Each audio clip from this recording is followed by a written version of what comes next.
Reviving Ophelia. Saving the Selves of Adolescent Girls is a 1994 book written by Dr. Mary Pipher. This book takes a look at the effects of societal pressures on American adolescent girls, and utilizes many case studies from the author's experience as a therapist. The book has been described as a call to arms, and highlights the increased levels of sexism and violence that affect young females. Pipher asserts that whilst the feminist movement has aided adult women to become empowered, teenagers have been neglected and require intensive support due to their undeveloped maturity. A television film of the same name, featuring Nick Thurston and Rebecca Williams, aired on the Lifetime Network. Summary and case studies.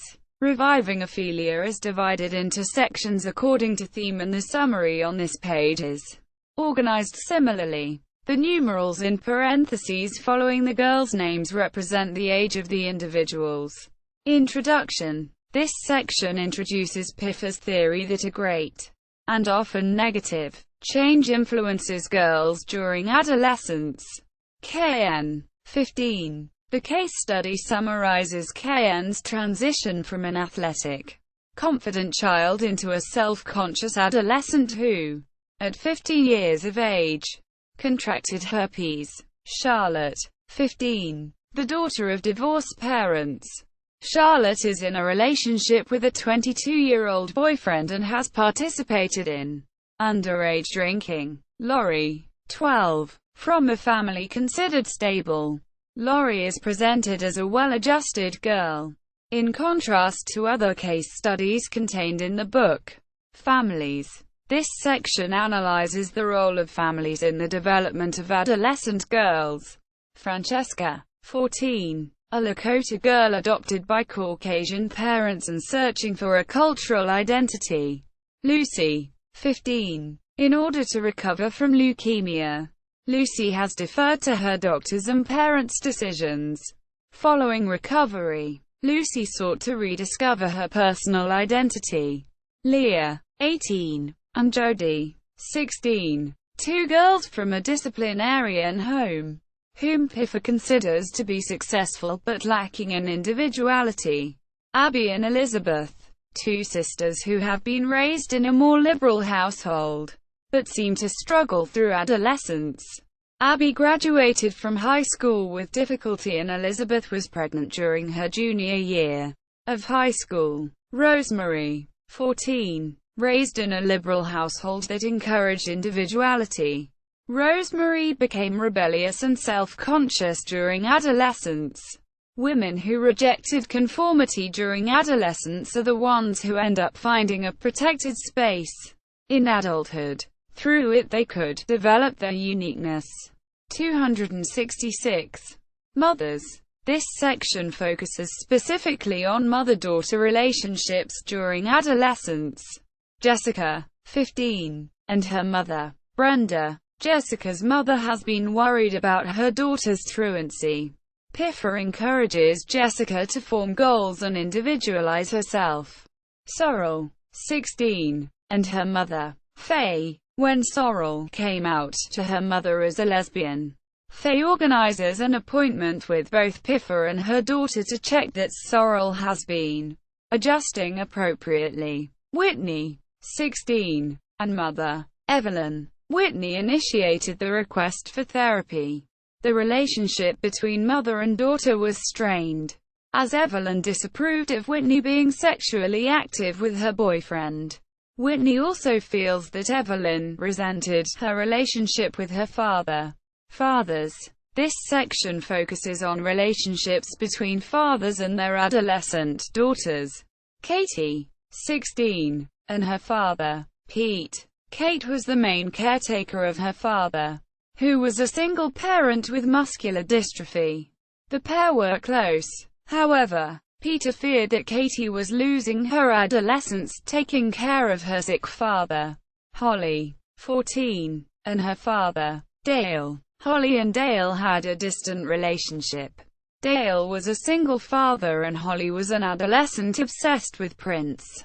The two came to therapy after Holly had attempted suicide after her boyfriend Lyle broke up with her. Pipher encouraged the two to develop their father-daughter relationship. Clara, 15, and her father, Kurt. Kurt expected his daughter to conform to a feminine ideal, as did Clara's boyfriend, Phil. Pipher encouraged Clara and Kurt to work through the emotions they shared regarding the loss of Clara's mother to cancer. Divorce. The section of the book focuses on the effect that the parents' divorce can have on their adolescent daughters. Julia, 14. She was a member of a blended family and came in to see Pipher after Julia's arrest for being a minor in possession. Pipher encouraged Julia to deal with the stress of her mother's remarriage without the use of alcohol. Myra, 14. Myra lived with her mother, Lois, who had divorced Myra's father after having an affair. Myra resented her mother for the divorce, but her father was not capable of taking care of her. When Myra lashed out physically at Lois, the mother decided to go to therapy with Myra. Amy, 12. Amy was the subject of a custody battle as her parents divorced. Pipher encouraged the parents to let Amy stay with her grandparents while they finalized the terms of the divorce. Jasmine, 13. Her parents were going through an amicable divorce and wanted to minimize any negative impacts the divorce would have on their daughter. Depression. This section analyzes the onset of depression during the adolescence of girls. Monica, 15. She became depressed due to bullying at school about her weight. Pipher encouraged Monica to join clubs, begin to exercise in a healthy way, and find a way to adjust to adolescence while maintaining her true self. Cindy, 14. Cindy wasn't growing physically, socially, emotionally, or intellectually. After her parents' neglect, she responded positively to the attention she got during the therapy sessions. Penelope, 15. She was a daughter of wealthy parents. She had overdosed on pills after her parents refused to buy her a car. Penelope agreed to meet with Pipher. However, following her session, Penelope again attempted suicide. She did not return to therapy with Pipher. Self-mutilation. This section focuses on cases where, in their depression, adolescent girls turn to self-mutilation. Tammy, 17. She came to therapy after her mother discovered her cutting her breasts with a razor. Tammy had begun cutting as a result of her abusive relationship with her boyfriend. Pipher encouraged Tammy's parents to explore their daughter's relationship with her boyfriend and continued to work with Tammy one-on-one. Gail, 15. She had a habit of burning herself with cigarettes, which was the result of feeling helpless and angry about social issues including HIV and the rape of women in Bosnia. Pipher encouraged Gail to volunteer in her community, and subsequently her self-harm behaviors were overcome. Eating disorders. This section focuses on eating disorders and the issues they arise from. Also, the expectation of beauty for American women is examined. Heidi, 16. Heidi was a bulimic gymnast. Her eating disorder arose from pressures to stay thin for gymnastics and for appearance. She came to therapy because her binging and purging had been interfering with her relationships with her boyfriend and her family. Prudence, 16. She was plump and bulimic. Her brother, Greg, had died 3 years prior in a car accident. Pipher encouraged Prudence to use her brother's memory as a way to motivate herself during her recovery from bulimia. Samantha, 16. She was an anorexic who prided herself on her thinness and self-discipline. Pipher worked with Samantha to get her to realize that her anorexia was a problem instead of a virtue. Violet, 18. She was living in a homeless shelter after leaving foster care. Violet was a compulsive eater. Food provided her comfort in her foster homes, and her fat felt like a defense mechanism against men who would be sexually interested in her. She met with Pipher for a while, but left for California after a few months. Drugs and alcohol. This section focuses on the culture of substance use and its effect on adolescent girls.